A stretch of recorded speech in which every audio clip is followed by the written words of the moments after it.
entregar a lista do Partido Pueblo Promé, uma lista cujos 2 candidatos futuro está dedicado na saca Aruba por a crise econômica que nós temos, a crise social que nós temos.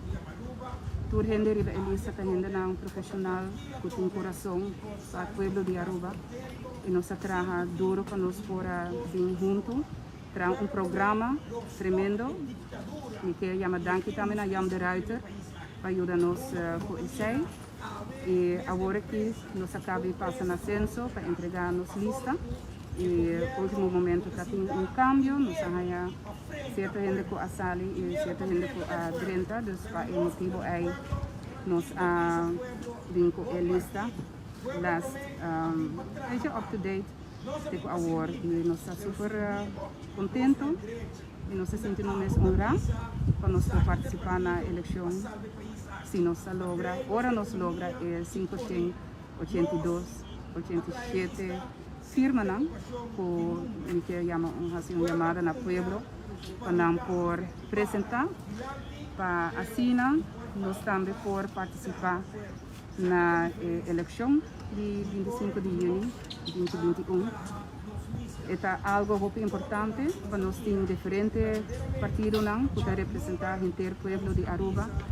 Eu quero que o passado, por exemplo, o líder Michael Williams, da Fundação Nossa Aruba, é algo que passa de uma maneira naturalmente, caminhando com a hora que estava o horário, hora e tempo para partido político sair para na defesa do povo contra a corrupção que nós experienciamos no último ano, nós trabalhamos para mais de uma década para lograr diferentes casos que agora que nós temos em corte, caminhando com diferentes gente que agora arrestar.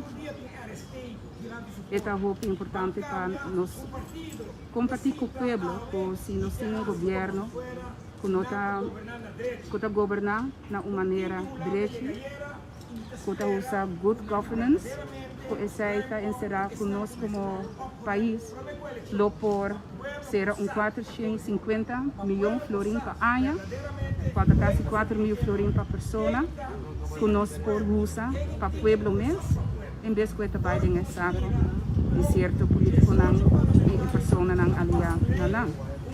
É muito importante, especialmente agora que nós estamos em crise, para o manejo de fundo público, pode assim de uma maneira justa, de uma maneira correta e de uma maneira que nós forward, que nós vai adiante. Que dia pueblo que dia começou a ajudar você na confirmação de lista? Dia 10 de maio, já luna agora aqui. E Bali está abrindo, nós temos três lugares caminhando para firmar, na Sacaneta, na praia, na norte. E nós estamos fazendo uma chamada no pueblo para sair dia 10 de maio e o dia 18 de maio. Mas nós esperamos para o dia 10 de maio, nós queremos claro de viajar. E está seguro que nós vamos mostrar ao pueblo que nós é alternativa para nós por ajudar Aruba, ajudar o pueblo para volver a uma vida digna.